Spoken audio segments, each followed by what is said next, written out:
Welcome to It's a Snap. Save time, save money, eat healthy podcast. We help people discover small changes in food and activity choices that make a big difference in their overall health across a lifetime. And here's your host, Senior SNAP Ed Nutritionist Wanda Collins. Welcome to It's a Snap. Save time, save money, eat healthy podcast. I'm Wanda Collins, Senior SNAP Ed Nutritionist in the North Country region, and my guest today is Kimberly Merklein, Community Nutrition Educator in the Capital Region. Today's topic, staying active in the winter. Welcome, Kimberly. Thank you. I'm happy to be here. So I have to be honest with you. My favorite thing to do in the winter is to curl up in a blanket on the couch with a cup of hot cocoa reading a book. But I know I also need to get up and be active. So how do I know if I'm being active enough? Well, that's a great point. I know we all like to sit around with our hot cocoa and read our book, and that's important too because downtime and rest is always important. But like you said, we do want to make sure that we're staying active. So I like to encourage people to think about your day-to-day life, particularly this time of year. We're in February, midwinter, and think about whether you need to maybe have more exercise. And most people, when I ask that question, would say, yes, I probably should have more exercise. But there's always a but, right? There's a yes, but maybe I was never good at sports, I don't enjoy sports, or it's cold out and I like to walk. Gym memberships are too expensive. Or, the big one is always, I should exercise, but I don't have time. So I like to reframe the way that we look at it. And when we say being active, we just mean move more. And so take the word exercise right out. Just like when we talk about how eating can help you maintain a healthy weight and reduce risk of chronic disease. I don't like to say, let's look at your diet and how do you diet. We like to say, let's look at your nutrition. Diet tends to make people think of restriction, but nutrition makes you think of nourishing yourself. So the same thing with exercise. For some people, exercise can make you think of something pleasant, like especially when you're curled up in your blanket, drinking your hot cocoa, reading your book. And it feels like something you have to force yourself to do. But including movement in your day makes it feel a little bit easier and saying you just need to be a little bit active here and there. It highlights that small changes can make a big difference for you. You just need to kind of be aware of different body cues that let you know if that action, if being that movement that you're doing is beneficial. Well, I have to say that I had never thought of being active, and the word exercise really does who like gym class, right. You know what I mean? So yeah. I do like that you compared it to the difference between thinking about the words nutrition and stuff and how that affects our mindset. So what are these 4 body cues you're talking about? Yeah, the 4 body cues to think about when you're doing some movement is an elevated heart rate. You have your heart rate going a little bit faster. Are you breathing a little bit heavier? Is your face feeling flushed and warm? And sweating, too, is another good body cue. And you don't have to be experiencing all 4 of them. But if you're experiencing 1 or 2 of those, then you know that your body is giving you the proper cues that you're benefiting from that movement that you're getting. That sounds awesome. Those are easy for me to remember. So it's heart rate up, breathe harder, sweating a little. And what was the 4th one? If your face starts to feel a little flushed or warm, you get that warm feeling in your face, you know that you're getting some good benefits. Okay, so those 4 things are what I need to know so I know if I'm being active enough. Now, how long do I have to be active that way? Well, with those 4 body cues that I just explained, we would consider that as moderate activity. And adults should be getting about 2.5 hours of moderate activity per week. That's the recommendation, which comes out to about 20 to 30 minutes per day. You just have to think about those body cues. Are you breathing a little harder? Is your heart moving a little faster? You have that warm face, or if you're sweating, then you know that you're getting some moderate activity. Well, moderate activity sounds pretty easy to get to. And you said only 20 to 30 minutes a day, that 2.5 hours a day. That really kind of shocked me. Still seems like a lot, but maybe not so much. What are some ideas about what moderate activities could be? Well, you could do some small things. So if you're in your kitchen and making dinner and you turn a little bit of music on and you want to have a little dance party with the kids, even 1 or 2 songs, that can equal 10 minutes out of the 20 to 30 minutes per day. if you can't bring yourself to bundle up and go for a walk outside because it's just really too cold, you can try walking up and down your stairs. I'll turn on a podcast like this sometimes, and it helps to kind of occupy my mind and just go up and down my stairs, and that helps to get my heart rate up. Even if that's just 10 or 15 minutes that you do that, that knocks off another of those 10 minutes during the day. Another one that I like to put out there, because this is something we all need to do anyways, is just pick up the pace when you're cleaning your house. So while you're mopping or sweeping or cleaning up your kitchen, just move a little faster and get your heart rate up. And if you have that feeling that you're breathing a little bit heavier, then you're getting some benefit from cleaning your house. And you can use music to help motivate you. Turn some music on to do that. If you like something more structured, go ahead. I was just going to say that is a great idea, because I could put the music on and maybe get my kids to clean their room a little faster. I'm liking where you're going with that. All right, kids, get the vacuum out, right? That's right. Yeah, and some people like something that's a little bit more structured. So if you do like something that's a little more structured, there's tons of free workout videos that are online if you're not getting yourself up and out of the house. And they range in intensity and timing. I remember particularly in the beginning of the pandemic, I was looking for things, and I found everything from a 10-minute workout to an hour and a half. And it could be something as slow paced as like a restorative yoga to something like a HIIT workout or a more aerobic workout. I even found things for seniors that I recommended to my in-laws that, that were less mobility, but they were doing arm raises and holding onto the chair to do leg raises, things like that. And I found things for the kids too when we were all in our house for those few months. So there's lots of things you can find online to help motivate you, and they give you instructions and a little bit more structure if that's what you prefer to do. Wow, that sounds really good. And I don't know, is there any place, like if I don't have online access, so I don't have internet, is there any place I can find videos to use that would have those things on it? Yep, the library should have that too. If you have a library that's close by, you should be able to find some exercise videos at the library as well. Oh, that's a great idea. So all of this sounds... Or even books. Oh, books? Yeah, books that give you instructions on how to do different exercises if you don't find the videos. Oh, that's a really good idea. So I could check out a book from the library if they don't have the exercise videos. But we're trying not to use the word exercise. So right. I guess active videos, I don't know.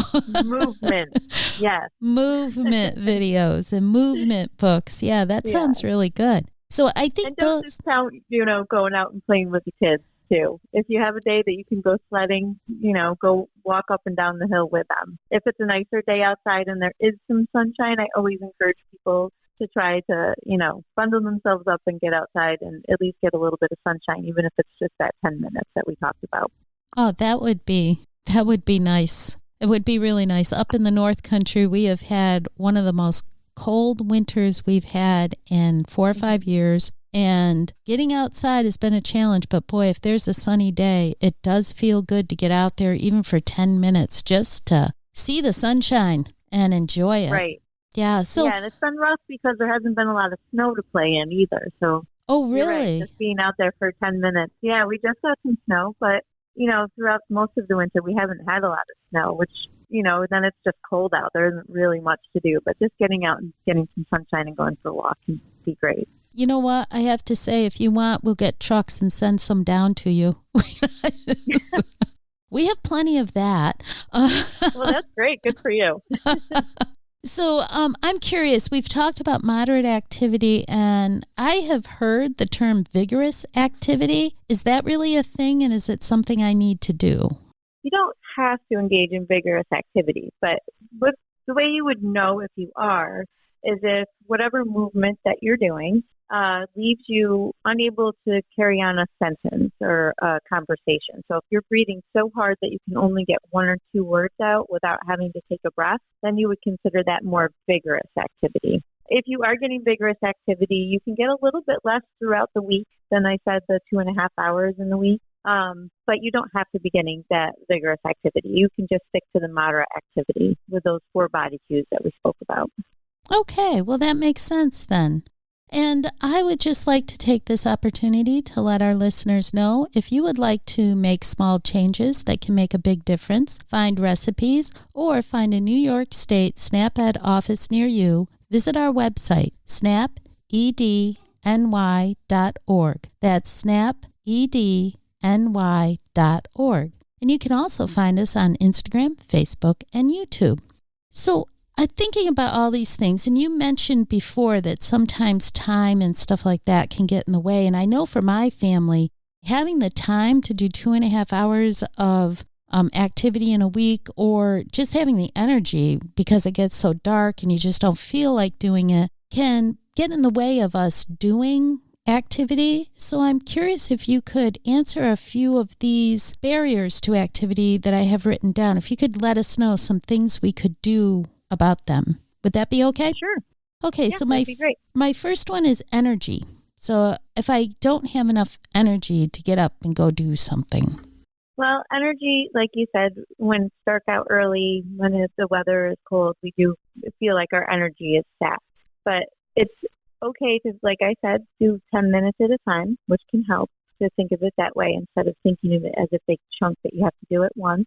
But it's also important to remember that the more you move, the more energy you will have. So sitting in your chair and enjoying that book without getting any movement can help actually make you feel more tired. It can pull and drain your energy. So if you do get up and get that 10 minutes of walking around, cleaning the house, going up and down the stairs, whatever it is, you're going to have more energy. And then you generally will sleep better if you do get that movement through the day. And that helps to keep your energy levels better as well. Oh, that's a good point. I hadn't thought about the more activity you do, the better you sleep, but that's really true. Now, what about time? You mentioned 2.5 hours a week, which sounds like a lot, but you also have talked about 10-minute intervals. Could you explain a little more about that? Right. So if we're talking about getting 20 to 30 minutes a day, doing things in 10-minute intervals is just as beneficial as doing it all at once. So all the examples that I've given so far, like a dance party or, picking up the piece while you're cleaning your house, just doing it in 10-minute intervals, that's one way to beat that problem of time. Another thing that I suggest people do is to schedule it. So I know, my husband and I both work full time. My kids are both very busy and everyone's going in different directions. And I have a very busy schedule that I keep track of on my calendar. And I make sure that I put that time in for movement every day. And, I'm not much of a morning person, but since this is the lifestyle that I am in with now that I do have children, I make sure that I get up 15 minutes early to go out for a walk or do some kind of movement. And that way I get 15 minutes in the day. So it's really important to think about not just your schedule, but what your rhythms are too. I know before I had kids, I would always get that movement in at the end of the day at 6, 7 o'clock at night, because that's kind of more what I'm drawn to. But now that I have kids and my schedule is different, I make sure that I'm getting it in the morning. And it's always scheduled on my calendar to make sure that I get it. So that's another way to beat that time problem.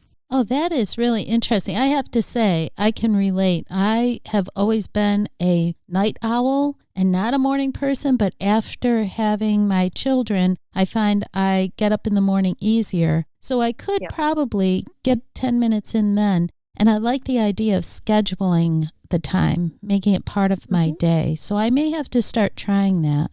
So if it's midday, that's okay too. If you have some kind of break in the middle of the day, think of how your schedule goes all day and what little breaks you can give yourself for some movement. Oh, that's a really good idea as well. Maybe my lunch break, I could go for a quick walk or something. That's a great idea. I am learning so much today. This is so cool. I love it. So how about money? Because you mentioned it before, gym membership can be expensive. And I know people who like to go skiing and they go snowshoeing, but I really can't afford to buy all that extra equipment. So how can we get past the money barrier? There's a few different things. You can look for community classes. They have community classes. I live in Albany. I know that this summer I went to free yoga in the park, and I know that they have a boxing center that I teach some classes at where kids can go and get some exercise at the end of the day, and they do homework help. So look in your community and see what's available for free community classes that the family can engage in. If it's just for yourself or just your kids or all of you can engage in, that's one way to do that.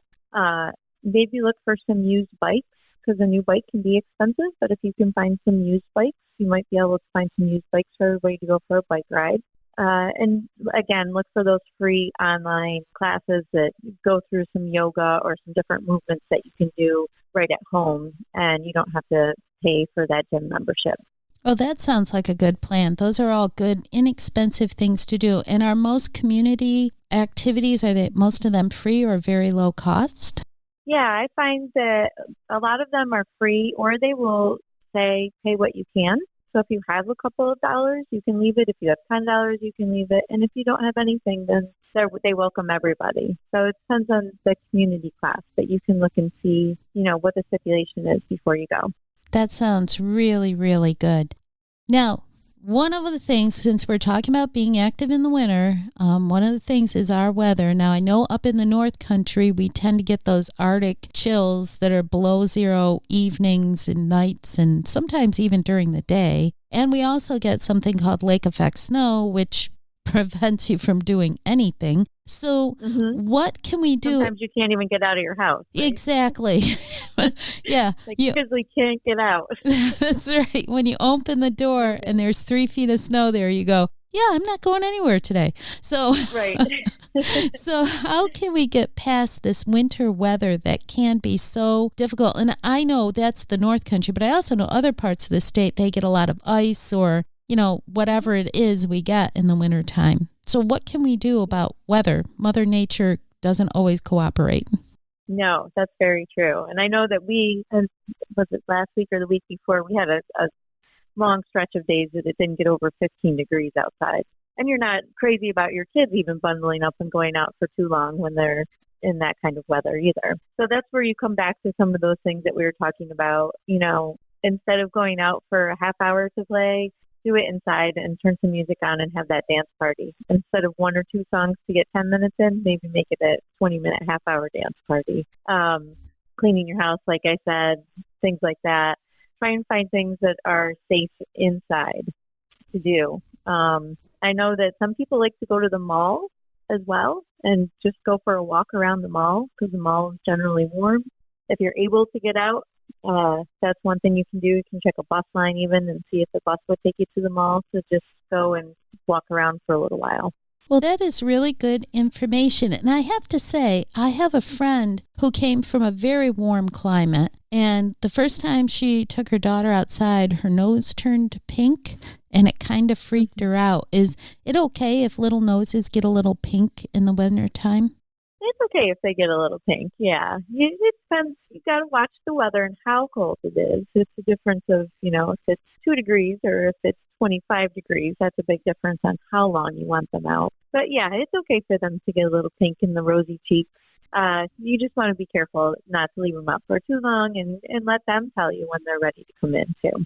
Okay, that sounds good. I hope people know then it's okay for a little pink nose. Now, Yep. We were just talking about that, the pink nose and making sure they're dressed for the weather and stuff. Safety is another thing that might be a barrier, and it could be that the weather is not good for them to be outside, but it also could be the neighborhood is a little unsafe. So what can we learn about safety that will help us overcome this barrier? Yeah, that is another one that I hear a lot. Again, look for those indoor things that we talked about. And, taking a bus to somewhere that maybe there's a park that you feel a little bit safer walking around, or the mall, like I said, is usually warm, or if it's really hot out, the mall is usually air conditioned and can be a good place to go and walk around a little bit. And there's lots of benches to sit down if you get tired and need to take a rest too. So those are some things you can do if you're not comfortable going out in your own neighborhood. Try to find a way to either do it within your house or get yourself on a bus or find another location that you can get out and go for a little walk. Well, that sounds like a great idea because I do know some neighborhoods are just not where you want to be outside walking around. But yeah, getting to a safe place, that's a great idea. in the line of safety, I would also like to tell people, some people just don't feel safe doing exercises at home because they haven't done it before. So they're not used to getting that extra movement throughout the day.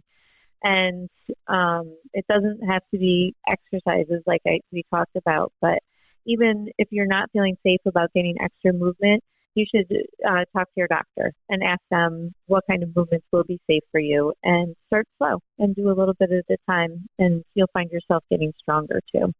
Oh, that's a really good point. I hadn't thought of that, but definitely check the doctor first. Make sure you're healthy enough to get some of this extra movement. So Right. I actually saved, I think, the most difficult one for last because I think motivation to get up and get moving can be the biggest challenge because it's overcoming my internal process. So what can you tell me about motivation that will help me be willing to be more active?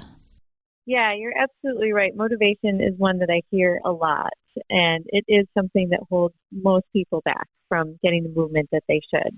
So one thing to keep in mind is the more that you move, the more the benefits of that movement you will feel, and that will give you more motivation to keep going.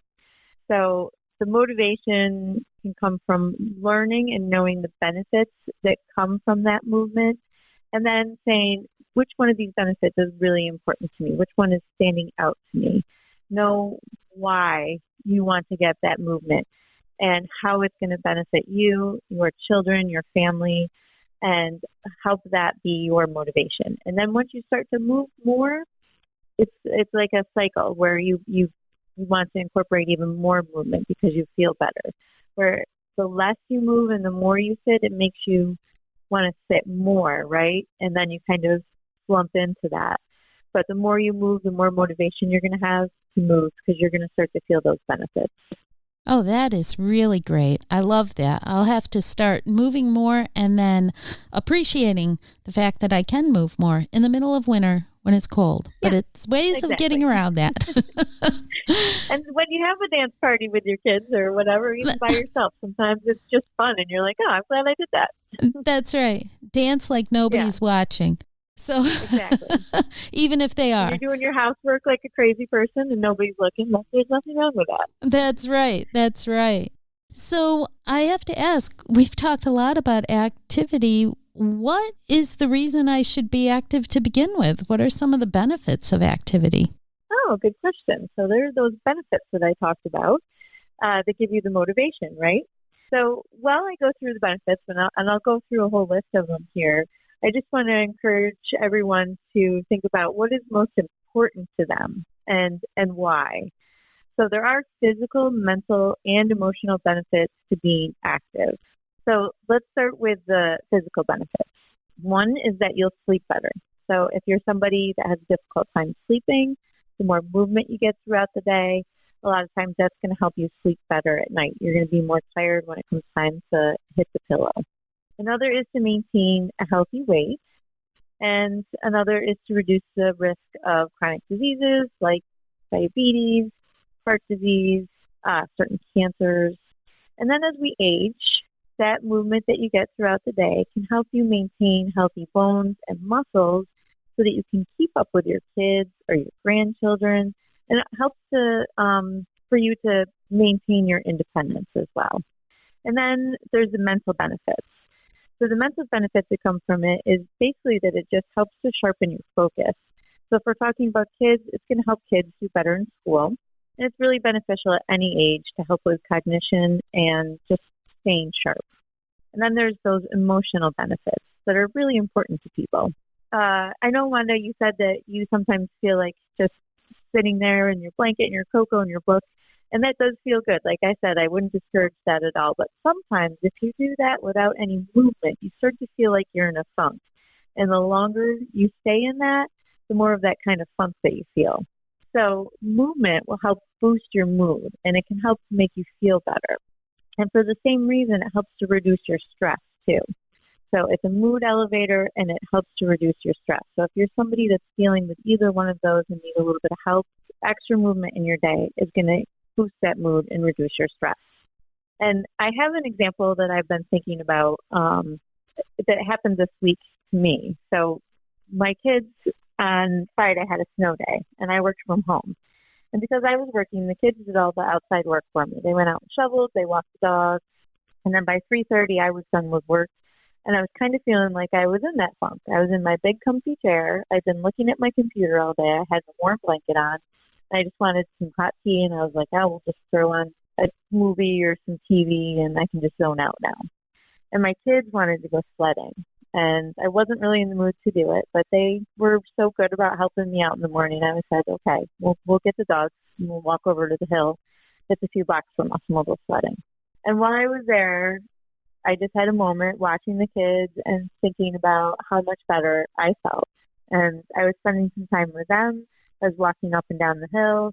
I was getting some sunshine. I really started to feel great, and I noticed that. And I try to pay attention to things like that because it helps me to stay motivated, to remind me to do those types of things.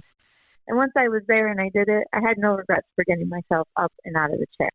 Not that I'm opposed to the hot cocoa, and my hot cup of tea was there when I got home, but it felt good to get out, and my whole mood and everything, I just felt a little bit better. Well, so that's an example I like to give of just a day-to-day thing that can help you throughout your days. Yeah, that all sounds really, really good. So I can get some physical benefits. That one, I kind of thought maybe because, you're using your body, but I love the idea of as you get older, it helps you maintain your strong bones, and it gives you a chance to play with your grandkids and stuff. And that maintaining... that's something that we all worry about, Yeah. As we get older, we want to maintain our independence and keep up with our grandchildren. And that movement really does help to keep your bones strong and your muscles strong. Yeah. Yeah, I like that. And then you were talking about the mental component, and I was like, forget the kids having a sharper brain. I could use a sharper brain. So Right. So I need it more than they do. That's right. So sure, kids, let's go play. And in the meantime, I'm snickering. Yeah, my brain's going to be getting this one. Right. And I know what you're saying about it changing your mood because, if I sit on the couch too long, I find myself becoming more and more, just like, oh, life sucks. I don't want to do anything kind of thing. Yeah. So, and the harder it is to get off the couch, too. Exactly. Well, Kimberly, do you have any closing words for us? We're coming down to the wire. Do you have a few words you'd like to say? Just that, as the winter months drag on, as they do here in New York, remind yourself of the reason you want to keep moving. Think of those benefits that we went to and why it's important to you to keep that movement up. And another important thing that I don't think that we talked about, but I'd like to say this, is that if you have a setback where you have a bad week, or even if you have a bad few weeks where you're not getting enough movement, don't get discouraged. Just go through that list of benefits again and reevaluate why you want to get some more movement and get that motivation to get back on track. The key is to really move more, and you'll start to feel all those physical, mental, and emotional benefits. And remember what I said in the beginning, small changes really do make a big difference. And with your physical well-being and your emotional and mental well-being, you'll find the more you move, the better you'll feel. Well, thank you, Kimberly. That was awesome. And I'm going to keep track of my body cues, seeing if my heart's beating faster, if I'm breathing harder, sweating a little, and my face is getting warmer. That's going to be awesome. So thank you for joining us today. Yes, thank you for having me, Wanda. This was a lot of fun. And you know what? It was a lot of fun. Thank you so much. And listeners, remember to visit our website, snapedny.org. That's snapedny.org. And follow us on Instagram, Facebook, and YouTube.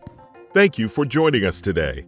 We know the healthy choice isn't always the easiest choice, but small changes can make a big difference. Start today by getting involved with SNAP-Ed New York. The program is free for those who qualify or receive SNAP benefits. We want to help you save time, save money, and eat healthy. Learn how SNAP-Ed can make a difference in your life. For more information and to find your local program, visit snapedny.org. This material was funded by USDA's Supplemental Nutrition Assistance Program, SNAP. This institution is an equal opportunity provider.